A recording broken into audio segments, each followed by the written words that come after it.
मैंने इसके साथ बड़ी हमदर्दी की, इसको बेटी कहा, बड़ा प्यार दिया। मैंने कहा बेटी कोई भी आपके साथ जुल्म होगा हम आपके साथ खड़े, आप रो ना। तो देखें उसकी बदबख्ती कि जो उसके वैल्यूएशन है उस पर कितना बड़ा इल्ज़ाम लगा रही है। इंशाल्लाह हम मंडे से हम इसकी बाकायदा इंक्वायरी करेंगे और जो उन्होंने मुझ पर इल्ज़ाम लगाए हैं, जो गुनहगार होगा वो सज़ावार होगा। उर्दू पॉइंट की वीडियोस देखने के लिए हमारा चैनल सब्सक्राइब कीजिए और बेल के आइकन पर क्लिक कीजिए ताकि आप हमारी तमाम आने वाली वीडियो से बाखबर रह सकें।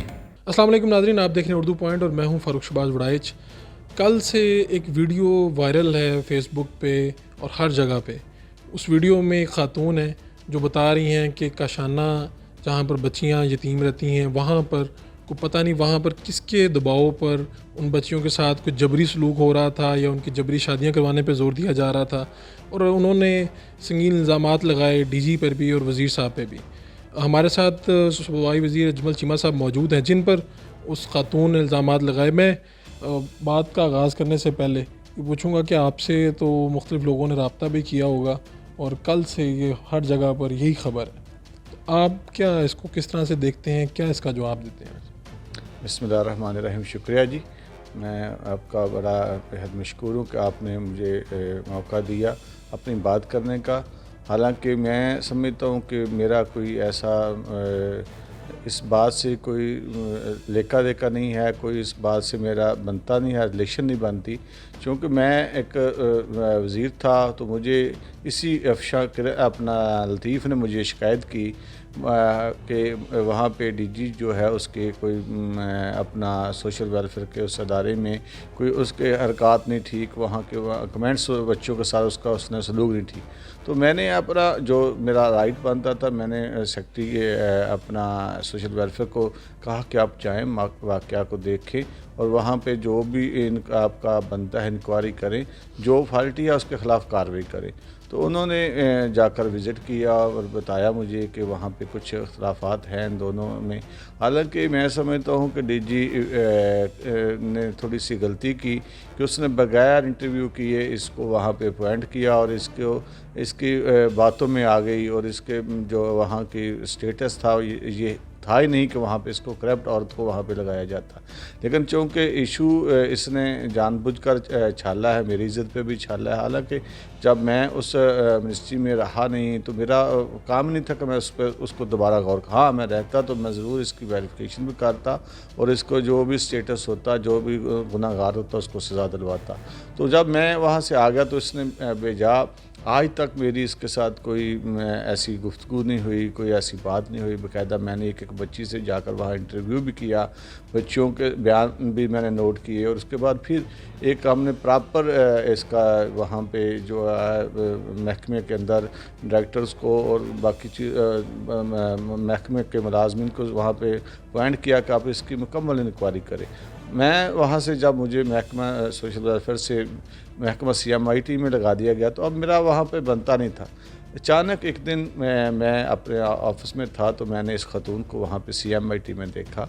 तो मैंने जब इसको गौर से देखने की मुझे ज़रूरत नहीं थी इस इशू को, तो जब मैंने देखा कि ये रो रही है, मुकारी दिखा रही है वहाँ पे, तो मुझे बड़ी परेशानी हुई कि क्यों रो रही है। मैंने पता किया कि क्यों ये रो रही है। उसने कहा जी ये कह रही है कि मेरे साथ बड़ा जुल्म हुआ है। तो मैंने अपने चेयरमैन से कहा यार मैं भी वहाँ इस मिनिस्ट्री से हूँ लेकिन चूँकि मैंने इसको लिंक नहीं करना, मैं उसको छोड़ कर आ गया हूँ कि मुझ पर कोई कल को इतराज़ ना करे। तो आप पूरी ईमानदारी से जो अच्छा ऑफिसर है वहाँ उसको अपॉइंट करें और जाकर इसकी इंक्वायरी करवाएं। और जो ज़ाहिर बात है वो मेरी तरफ से तो इंक्वायरी थी नहीं, ये एप्लीकेंट अफशा लतीफ़ थी और CM साहब से ये डायरेक्शन थी कि इसको मामले को देखें। तो महकमे ने जो भी इंक्वायरी की और वहाँ पे जाकर जो एक्शन लिया, बल्कि मुझे बाद में पता चला कि जो वहाँ पे मेंबर गए थे, इंक्वायरी अफसर गए थे, उसके साथ भी इसने बड़ी बदतमीज़ी के साथ और जो अपनी मकारी और चालाकी के साथ गुफ्तगू की। और मैं इसको ज़्यादा लेना नहीं चाहता। जब अब इंशाल्लाह हम मंडे से हम इसकी बाकायदा इंक्वायरी करेंगे और जो उन्होंने मुझ पर इल्ज़ाम लगाए हैं, डीजी पे लगाए हैं, उनको हम देखेंगे कि इसमें कौन गुनाहगार है। जो गुनाहगार होगा वो सज़ावार होगा। लेकिन आपकी वसादत से मैं तमाम चैनल से, तमाम मीडिया से, तमाम अपने भाइयों से ये रिक्वेस्ट करूँगा, खुदा रहा ऐसे बयान नोट करने से पहले, ऐसे लोगों की गुफ्तगू सुनने से पहले थोड़ा सा इंटरव्यू कर लिया करें, चेक कर लिया करें कि जो उसके मिलावटी अल्फाज हैं क्या वो बिल्कुल ठीक है।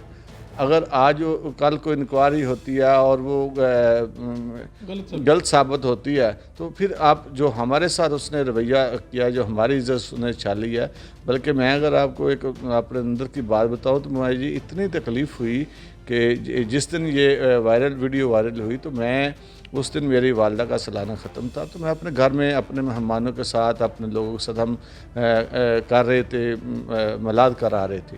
तो जब मुझे किसी दोस्त ने बताया कि बाहर से कि ये चैनल 92 पे ये प्रोग्राम चल रहा है और अफशा लतीफ़ का जो बयान, तो मुझे तो उसके हक़ायक़ का सारे का इल्म था। तो मैंने कहा उसको कि जो भी करते करने दो, छोड़ो यार।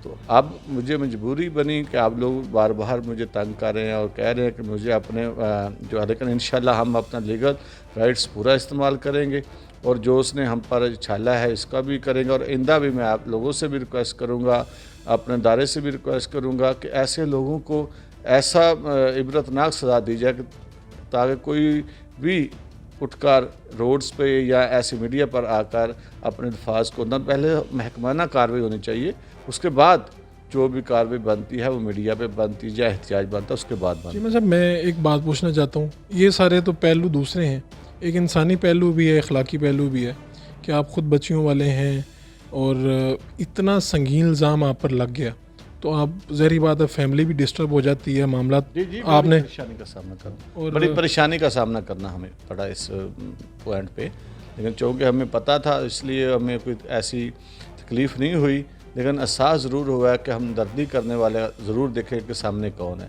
मैंने इसके साथ बड़ी हमदर्दी की, इसको बेटी कहा, इसको अपना बड़ा प्यार दिया। मैंने कहा बेटी कोई भी आपके साथ जुल्म होगा हम आपके साथ खड़े, आप रो ना।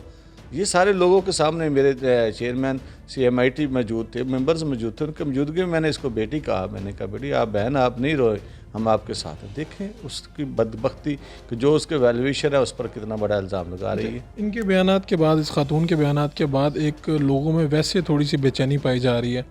कुछ अर्सा आप मिनिस्टर रहे हैं इस डिपार्टमेंट के और लाहौर में मुख्तलिफ़ अदारे हैं जहाँ पर ये बच्चे हैं, सरकारी तहवील में हैं, वहाँ पर रहते हैं, बच्चियाँ भी हैं और लोग अब कह रहे हैं कि शायद सरकार की छत तले भी ये महफूज नहीं है। तो आप क्या इस पर राय देते हैं? जी बिल्कुल, जहाँ अच्छे लोग रहते हैं वहाँ बुरे लोग रहते हैं, ये कोई बात नहीं है जहाँ हम इस बात की, लेकिन मैं अपने दौर की ज़माने की बात करूँगा कि इंशाल्लाह हमने वहाँ पे कैमरे लगवाए, सिक्योरिटी की, हमने एक बच्चे के पास शायद ज़िंदगी में कभी कोई मिनिस्टर इतने बार दफ्तरों में या ऑफिस में या इन इदारों में ना गया हो जितनी बार मैं गया हूँ। और आप अपने तौर पर खुफिया तौर पर उस वक़्त के लोगों से पूछे, पता करें कि हम कितनी सिक्योरिटी और कितने लोगों से उनकी हिफाजत करते। और हमेशा हम जब भी जाते थे आपके मीडिया के वसादत से जाते थे, हम अकेले कभी भी किसी विज़िट पर नहीं जाते थे, आपको साथ लेकर जाते थे ताकि वहाँ के हालात का आपको भी जायज़ा हो।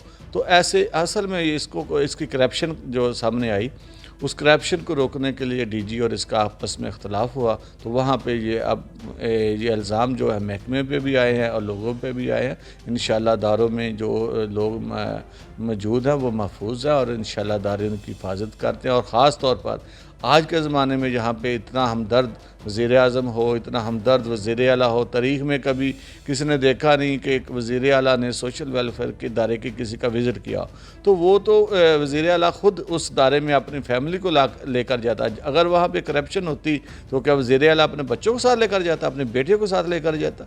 ये बदबख्त है सिर्फ इसको जो प्रोटोकॉल दिया हम लोगों ने कि ये हमारे यतीम बच्चों को वहाँ पर हिफाजत कर रही है, हमने इसको ज़्यादा इज़्ज़त दी। तो अब जब इसकी करप्शन सामने आई, इसकी इंक्वायरी हुई इस पर, तो अब ये अपनी इंक्वायरी और अपनी करप्शन छिपाने के लिए ये इल्ज़ाम। आखिरी बात, आपने डायरेक्टली या इनडायरेक्टली कभी भी इस खातून को किसी के ज़रिए कहलवाया हो कि बच्चियों की शादी आप जल्दी कर दें, जो छोटी उम्र की बच्ची, जो मेन इल्ज़ाम, संगीन इल्ज़ाम तो वो ये है? नहीं, मुझ पर ये इल्ज़ाम नहीं लगा रही, ये इल्ज़ाम लगा रही है DG पर कि DG ने वहाँ के मौजूद बच्चियों के लिए, हाँ ये मेरे सामने भी बात आई कि DG ने कोशिश की कि जो जवान बच्चियाँ थी, जब मैंने इंक्वायरी की या मैंने इंक्वायरी रिपोर्ट ली अपने सेक्रेटरी से कि जो वहाँ पे जवान बच्चियाँ हैं उनकी शादियाँ बर वक्त कर दी जाए ताकि उनके अच्छे रिश्ते। ज़ाहिर बात है महकमा करवाता भी है, ये नहीं कि पहली मरतबा हुआ है, महकमा हमेशा करवाता है। जब वहाँ दायरे में जवान बच्चियाँ हों तो उनकी अखबार इश्तिहार होता है, फैमिलीज़ के सामने ये होता है कि किसी को रिश्ते की ज़रूरत हो तो आए, तो महकमा उनकी बाकायदा खिदमत करता है। 18 साल से कम उम्र की लड़कियों की तो नहीं 18 साल की नहीं, वो जो शादी के काबिल थी उनकी करवाते थे ना। और मैं ये तो नहीं, ये डीजी का मामला, मेरा तो इसमें कोई ऐसा नहीं, मेरे पर नहीं इल्ज़ाम। मेरे पास तो सिर्फ उसने इसलिए इल्ज़ाम लगाया था कि शायद मैं डीजी को सपोर्ट करता हूँ, और मेरा कोई डायरेक्ट इसके साथ या इसकी किसी भी इन्वॉल्वमेंट मेरी तो है ही नहीं इसके साथ। चले, तो जितना ये आपकी इज़्ज़त वगैरह पे इन्होंने बात की है, आप इसके ऊपर लीगल कार्रवाई करने जा रहे जी इंशाल्लाह हम मंडे से बाकायदा इसकी हम लीगल टीम बैठाएंगे और इस सारे वीडियोस लिंक्स जो है हम वो इकट्ठे करेंगे। जो जो चीज़ें इसने की है हम बाकायदा वज़ीर आला के पास मैं ख़ुद जाऊंगा, उनको कहूँगा जी देखें और इस बात की इंक्वायरी करवाएं। जहाँ पे मैं फॉल्टी हूँ, अगर मैं गुनाहगार हूँ तो मैं इस्तीफ़ा दे दूँगा। अगर इन लोगों ने मुझ पर इल्ज़ाम लगाया तो ऐसे जो आज़मीन हैं उनको इबरत बनाना चाहिए ताकि दोबारा लोगों की कोई इज़्ज़त ना छाल सके। बिल्कुल जी, आपने सुना, आपने एक मौक़िफ़ वहाँ का सुना था उस खातून का जिसने कहा कि बच्चियों के साथ ज़्यादती हो रही है, उनके साथ नारवा सलूक किया जा रहा है, और दूसरा मौक़िफ़ है अजमल चीमा साहब का जिनके ऊपर बरह रास्त इल्ज़ामात लगाए जा रहे हैं और उन्होंने कहा है कि अगर वो गिल्टी होते तो वो इस्तीफ़ा दे देंगे। और दूसरा वो ये भी कर रहे हैं कि आने वाले दिन में वो कह रहे हैं कि मैं लीगल कार्रवाई करूँगा, इन्होंने मेरी इज़्ज़त उछाल ली है। तो जब हम कोई भी वीडियो देखते हैं, कोई भी बात सुनते हैं, तो हमें चाहिए कि दोनों तरफ का मौक़िफ़ सुने और उसके बाद कोई फ़ैसला करें। अपने मेज़बान फ़ारूक शहबाज बड़ाइच को इजाज़त दीजिए। अल्लाह निगहबान।